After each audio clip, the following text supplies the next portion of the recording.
Welcome to another edition of Showtime with Coop. Insightful BS with my Laker teammates and NBA legends. And in the house today, we have somebody that's near and dear to my heart. Well, I won't say too dear to my heart because he played for the Boston Celtics, but he's a good friend out of Los Angeles. Welcome, Darren Daye, or Double D. What you want to be called today? It's all good. It's all good. Darren's all good. Okay, so Darren, I was looking your thing up. You know what the fun part about this show is that even people that I've known real close, I get to look at their bios. I find out a lot of interesting things about them. I did not Right, know that you went to John F. Kennedy High right. School. Talk to us a little bit about that, your upbringing and coming up and going to UCLA. Yeah, I grew up in the San Fernando Valley, which is about 20 minutes north of LA, and it was a really good place to grow up. I actually grew up close to San Fernando High School, but my brother went to Kennedy, so I ended up going to Kennedy as well. And it was a great experience. I was able to meet some good people, fall behind some good people, and was able to have a good, successful basketball career. And from there, UCLA was so big at that time, winning national championships on a yearly basis with John Wooden. I missed his reign by about 4 years, but, it was still such a big school at the time and pretty much everyone's dream. So that's where I chose to go. And things were a lot different at that time. Now you have the days of one and done. Back then, pretty much everybody went 4 years. But so I did do my 4 years, and it was a good growing experience for sure. You know what? I mean, you brought up a good point. These kids now, it's one and done. That's why I believe there's something missing in the NBA game. Now, these guys are talented enough, but they don't know the fundamentals. And when you go to school for Right. 4 years, I think you get two things. One, you get the ability to be social. You know, you make some of your best friends there. And then two, you really get to learn how to play the game. Talk about that for a little bit. Yeah, it's going in the NBA is just, for these kids are so young. I couldn't imagine going to the NBA at 19 years old. So it's a real culture shock. You're a kid, and all of a sudden you're expected to be a man, so quickly. And I don't think a lot of the kids are really mature enough to do that. But that's a challenge for them. So I think there's pluses and minuses with everything. I mean, Coop, when we were playing, the money was the achievements were bigger and tougher. Actually, I believe when we were playing because there were only 23 teams and 12 players. Today you got 30 teams and 18 players. So there's much more opportunity. It's so much more difficult to make it during our time. So the game has changed. So many things have changed, but I think the experience of going to college, really helps you grow up to be a man, and I think be able to better make that transition to the next level for sure. You know, Darren, you mentioned about growing up in San Fernando. Give us two things that your parents told you that you still hold close to your heart. I think as an athlete, a lot of times athletes are so focused on the athletics, and you have to be. You have to work so hard to be as good as you are, especially when you're talking about being at the professional level. But education was always stressed with my parents how important it is to get an education, and I'm really glad I did. I ended up going to UCLA, getting my economics degree, and that's something that I really felt proud about. It's something that I wanted to get. So for my kids, if nothing else, to be able to show my kids that education is important, and I played basketball while studying, and you know how tough that is. And being able to get an economics degree was a big achievement for me. It's a lot of studying went into that while trying to play basketball. So you're kind of like a professional athlete and a professional student at the same time. You know, Darren, I'm a man of faith, and but you know, when it comes to basketball, I kind of get a potty mouth. And as I was looking at your credentials through high school, McDonald's All American, you're a bad motherfucker, man. And I did not know that. But going through high school, go to college, you drafted 1983, the third round, 57 player pick, and you go to the Washington Bullets. What was that experience like? Yeah, it's my college experience wasn't as smooth as I would have liked. And I think that a lot of kids make a mistake. Some don't, but I think a lot of people are better served by going to smaller schools as opposed to the elite schools. You were able to really have your game flourish by going to New Mexico, right? So where you can be more of the focal point of basketball. The tough part about going to UCLA is, you have that great competition every day, but you're also, you know, I played with, 14, 15 pros, during my time there. So it was really, really a little bit harder to stand out. But, I was able to, my talent was able to push me to the NBA level. And, I was able to make it. I was a McDonald's All American. One of my big achievements, is being a McDonald's All American. But that's just where the game, that's where you're still early on in the game. You got to improve so much to be able to reach that NBA level and especially high NBA level. But I enjoyed my experience at UCLA and went to the NBA. And at that time, the money just wasn't there. Not for me anyway. I was playing a lot, and I know I was playing well. And in today's times, I'd probably be making 14, $15 million a year. But at that time, I was really just wasn't. I played 5 years. I have felt I hadn't even made any money. So that's one of the reasons why I just turned to Europe. And I was like, hey, I hear about these guys making all this tax-free money in Europe. Let me try that.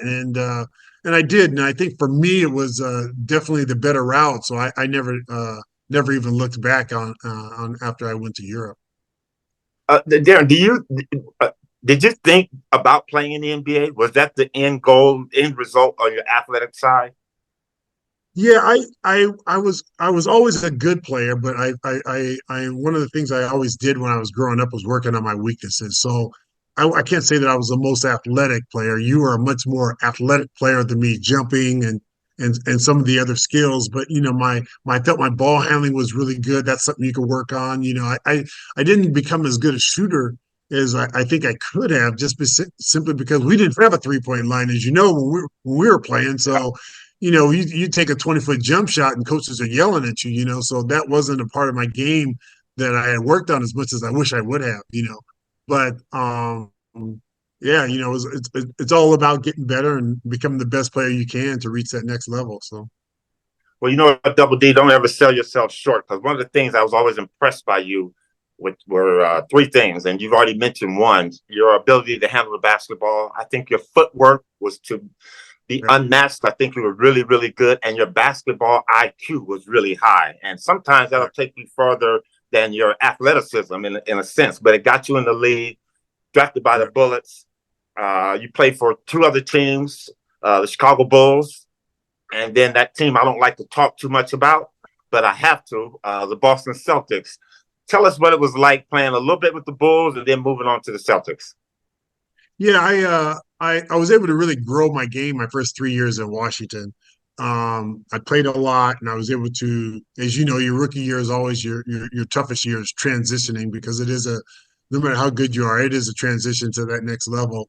And I played 3 good years there. I really liked my second and third year. I felt like I was very productive. I mean, I was shooting the highest percentage. I was, averaging more than a point every 2 minutes, which in the NBA is very good. I think I was averaging 9 points in only 15 minutes a game. And I felt like, I'm doing a lot of work here, but I felt I should be playing more so I can enhance my pay. I ended up getting released by Washington, went to Chicago, was only in Chicago for a short period of time. But it was a fun time and a good experience because I did hang out with Michael a lot playing cards. And he's a vicious card and tonk player at the time. And so he'd steal your $5. He'd try to fight you for life for every dollar when we would play. But then he'd all buy us lunch and dinner, so it was all right. It made up for everything. But so I wasn't in Chicago very long, probably for just a couple months, and then I made the transition to Boston, which, as you know, when you go to one of those historic uh, programs, it's just a really good thing because now you can play. You're playing with the best players in the world, and you're playing off of them. You don't have to be the main guy, and you can just, you just have to be smart enough to know how to play and use your skills along with what they're doing. You're trying to enhance everything you're doing, whether you're trying to provide more defense at times, scoring, and trying to provide whatever the team needs. And it was a great experience to play along those guys with those killer mentalities, those guys that are, you're fighting for NBA championships, and that's your whole mindset. When you're in Washington, you're not really thinking about NBA championship. You're just thinking about, doing the best you can and trying to win a few games. But when you go to Boston and LA, especially in those times, it was all out wars. You listening to Showtime with Coop. We got Double D, Darren Daye in the house today, and we're just spending a little. Darren is giving us some great eargasm because you know what? The time that you're talking about the Boston Celtics, that is just a sore spot for me because again, and you're right, Darren. Those two organizations, they don't think just win; they think winning it all. And I think you playing with Larry. Talk to us a little bit about Mikhail and some of the players that were on that team when you were there.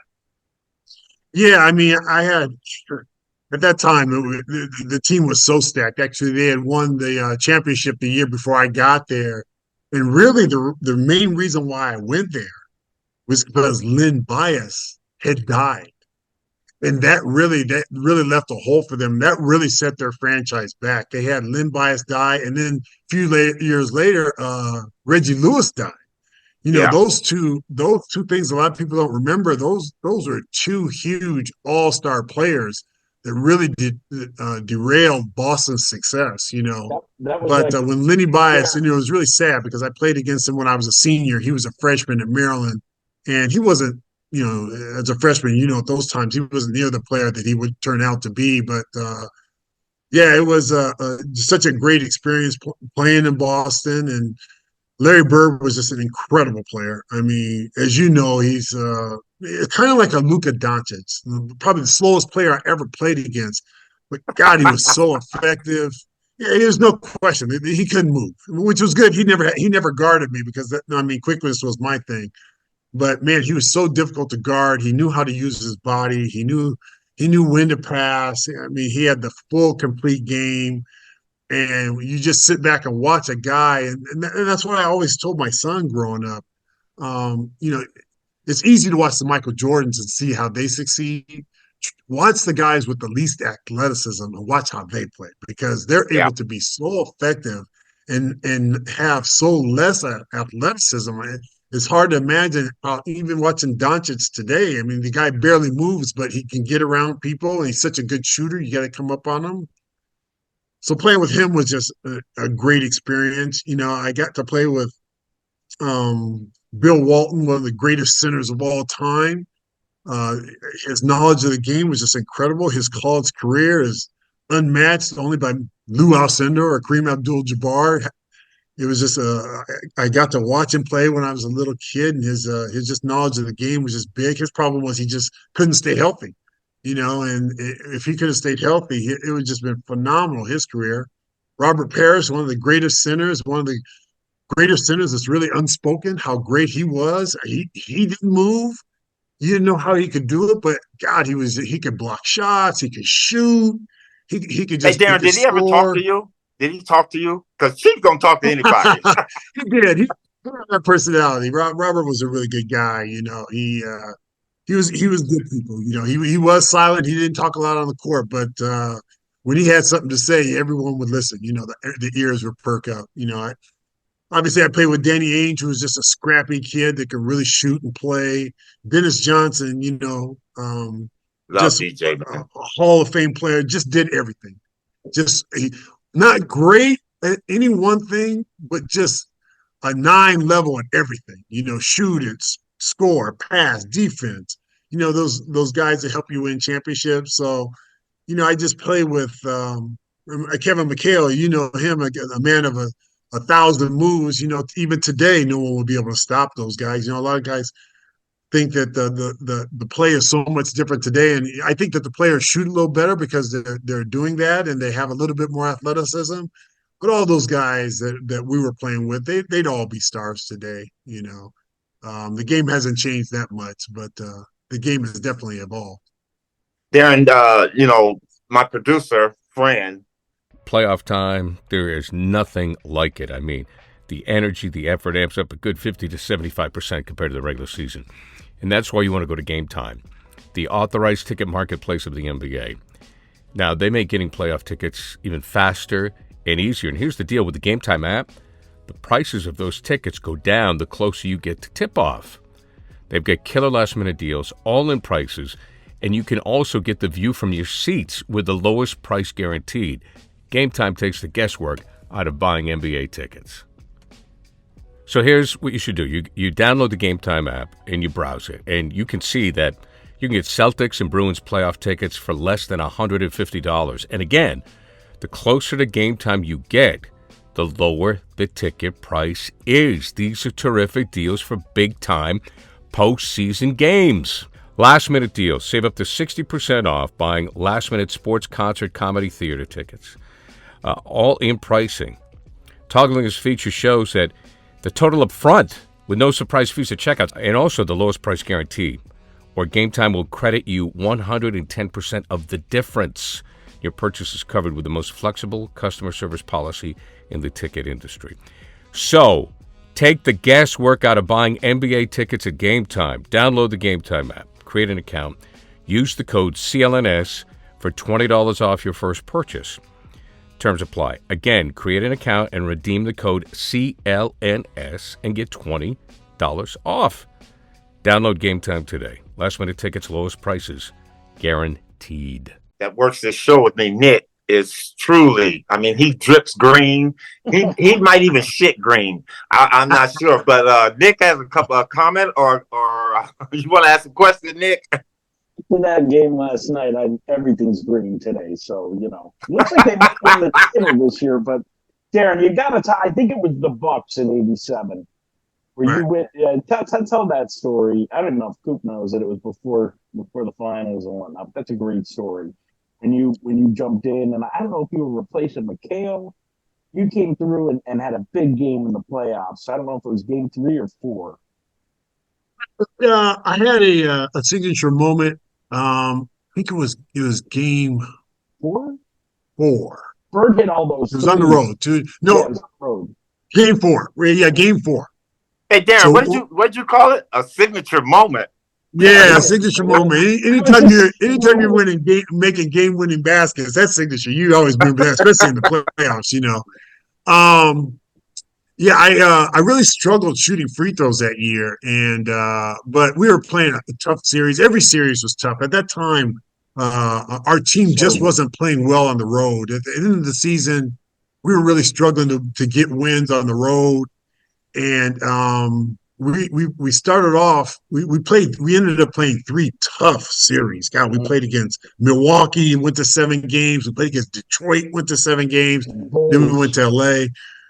But then that game 4 against Milwaukee was a huge game because the series we were up 2-1 playing in Milwaukee. You win the game, it just turns the series around 3-1.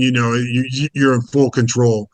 And I'm inserted at the end of the game, and Larry found me in one block, and I just made a turnout jumper, very easy jumper, got it off quick over Paul Pierce, I believe it was, great defender at that time, and I think we closed the gap.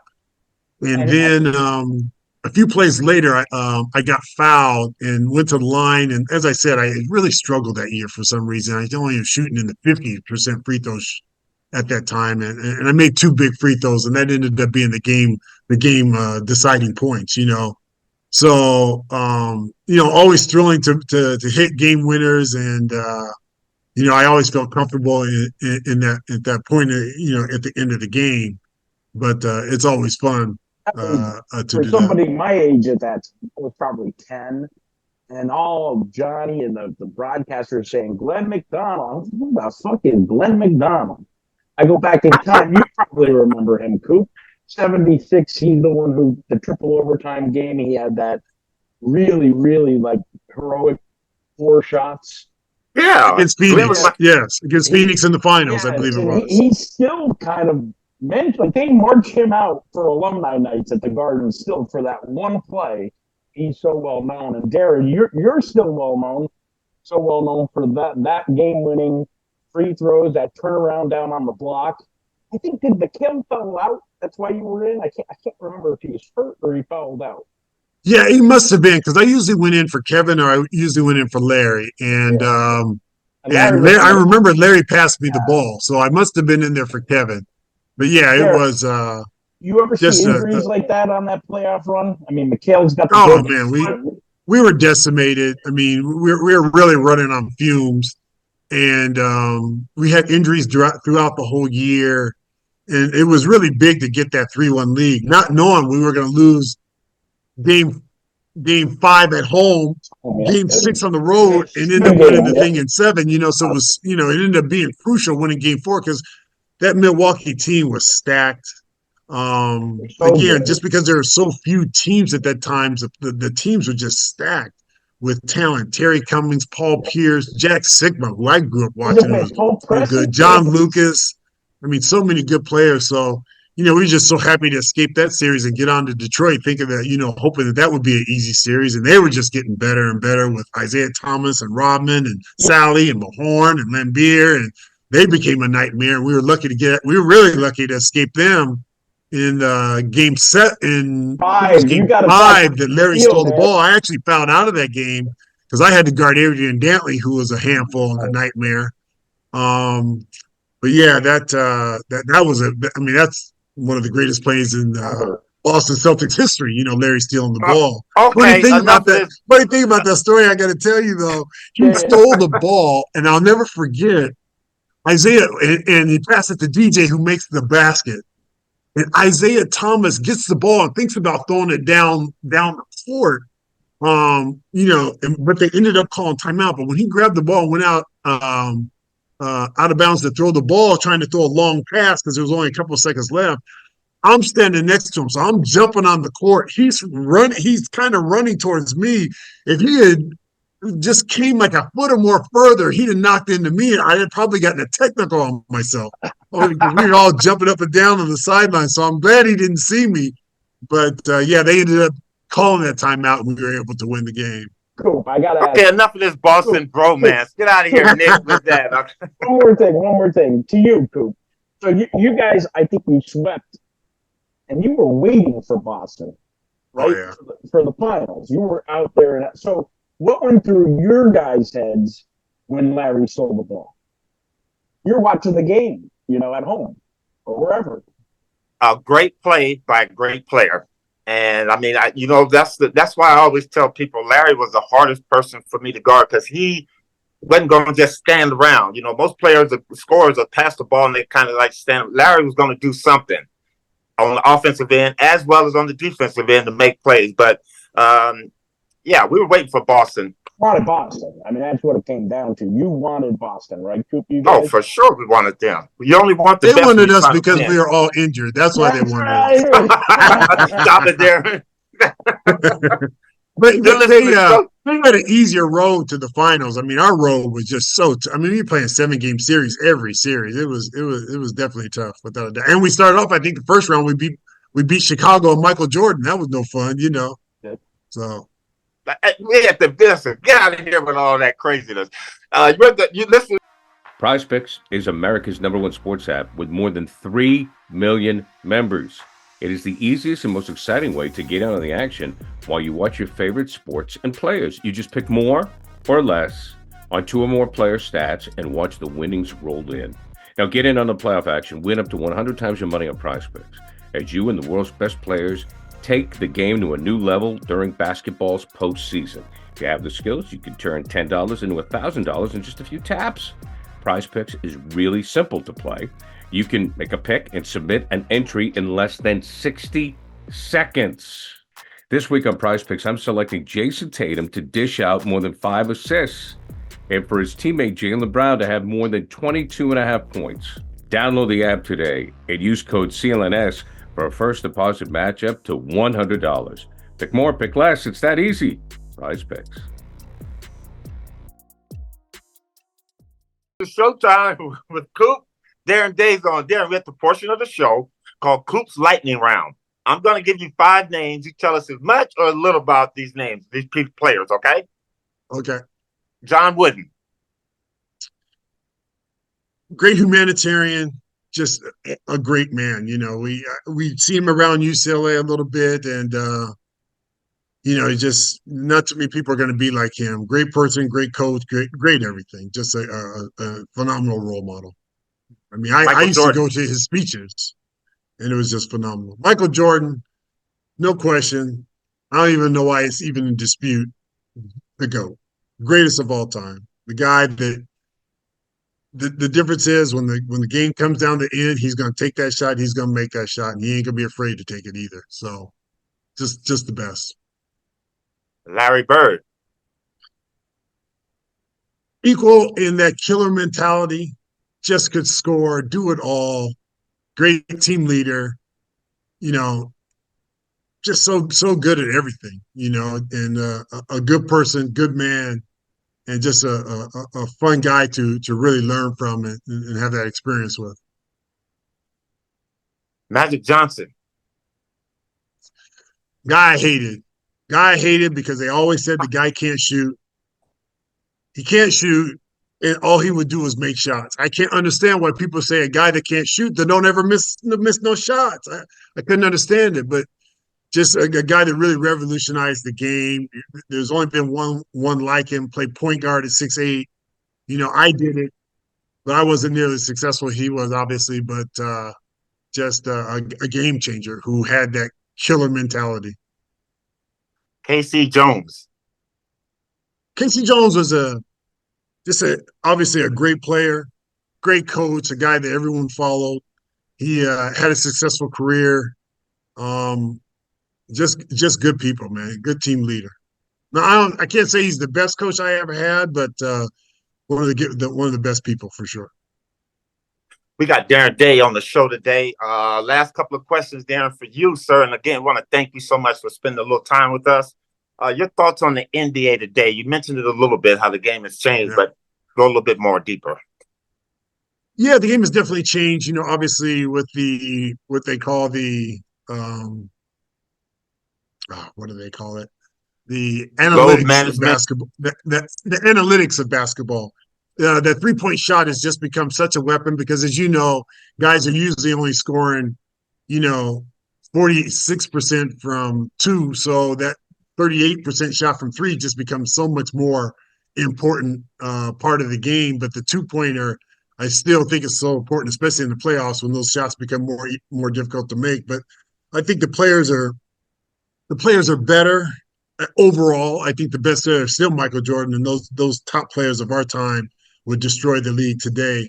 But the athleticism of the players is big. You got to. I enjoy watching the game, watching a guy like Steph Curry. I love point guards. A guy just what he can do with the basketball. His shooting is just uncanny. How he just throws the ball up there and it's like a magnet and goes in. I love watching the game, but it's definitely changed. And I think the 3-point shot is the biggest change. And because of that 3-point shot, it's really taken the centers. There's not the great centers in the league like there were when we were playing. We had the Daryl Dawkins, the Bill Waltons, Patrick Moses Ewings, Malone. Hakeem Olajuwon, Moses Malone. Yeah. I mean, they were center after center after center after center that was, Robert Parrish. You could go on, and today you just don't have that. And they've really phased out the big man to some extent. But there'll be a time, I think, when you get some more big men that come in the league again, the Shaquille O'Neals and those types, and that position will become more prominent for sure. But right now, Jokic there's really nobody out there that's doing what he's doing. So he's a very good player, no question. Something I hate to say, Darren, in the last two questions is, can the Celtics win a championship this year? I think they can win a championship, but they're going to have to raise their level a little bit. I think they can. They have to do a better job of defending their home court. They really should have lost game one. Porzingis, I think, is going to come back. If he comes back, it's hard to lose a starter. And when he comes back, I think it'll change the game. But they definitely can win it. But I think if they play correctly, I think if they play against Dallas, if they really exploit Luka's defense, because I saw him play earlier in the year. I don't see a lot of games, and I saw how they pretty much just tag team Luka. Whoever small forward really attack Luka, and I think you're going to really have to take his legs from him. If they attack him, and that's in who they end up playing, then I think they'll have a really good chance to win the championship. If they don't play correctly, though, it'll be a little tougher. Yeah, you know how much that bothers me to say that the Celtics going to win a championship. That means they'll be hanging banner 18 before the Los Angeles Lakers. Yeah. Try to get one before that Hollywood glamour team, man. Basketball ain't supposed to be Hollywood and glamour anyway. Come on. Oh, Darren, I love you, man. I want to thank you. Thank you. Is there anything you got going on that you want to talk about? Not really, man. It was great seeing you last weekend at the golf tournament. As we see you every year, it's a great cause and a lot of fun out there in Palmdale for sure. How'd you do, Darren? I just played the top first 9. And my goal when I go out to play golf, I'm not that good, but I'm trying to get better, is however many holes I play. Okay, so I went and played the front 9. They used my ball twice. And that to me is success. How'd you do? I got a couple more in play, but we had a couple of good players, so it's just a lot of fun. I like the scramble because they don't have to count on me because my game definitely ain't Tiger Woods. I like what Coleman said, the receiver from Buffalo. He said, "I'm Tiger. Wish I could, not Tiger Woods." So I like that expression. There you have it, Darren Daye. Thank you, my brother. Have a wonderful, wonderful rest of your day, man, and appreciate you. Absolutely, man. Great seeing you, man. Okay. Playoff time, there is nothing like it. I mean, the energy, the effort amps up a good 50 to 75% compared to the regular season. And that's why you want to go to Game Time, the authorized ticket marketplace of the NBA. Now, they make getting playoff tickets even faster and easier. And here's the deal with the Game Time app. The prices of those tickets go down the closer you get to tip-off. They've got killer last-minute deals, all-in prices, and you can also get the view from your seats with the lowest price guaranteed. Game Time takes the guesswork out of buying NBA tickets. So here's what you should do. You download the Game Time app and you browse it, and you can see that you can get Celtics and Bruins playoff tickets for less than $150. And again, the closer to Game Time you get, the lower the ticket price is. These are terrific deals for big-time postseason games. Last-minute deals. Save up to 60% off buying last-minute sports, concert, comedy, theater tickets. All-in pricing. Toggling this feature shows that the total up front with no surprise fees at checkout and also the lowest price guaranteed. Or Game Time will credit you 110% of the difference. Your purchase is covered with the most flexible customer service policy in the ticket industry. So, take the guesswork out of buying NBA tickets at Game Time. Download the Game Time app. Create an account. Use the code CLNS for $20 off your first purchase. Terms apply. Again, create an account and redeem the code CLNS and get $20 off. Download Game Time today. Last minute tickets, lowest prices, guaranteed.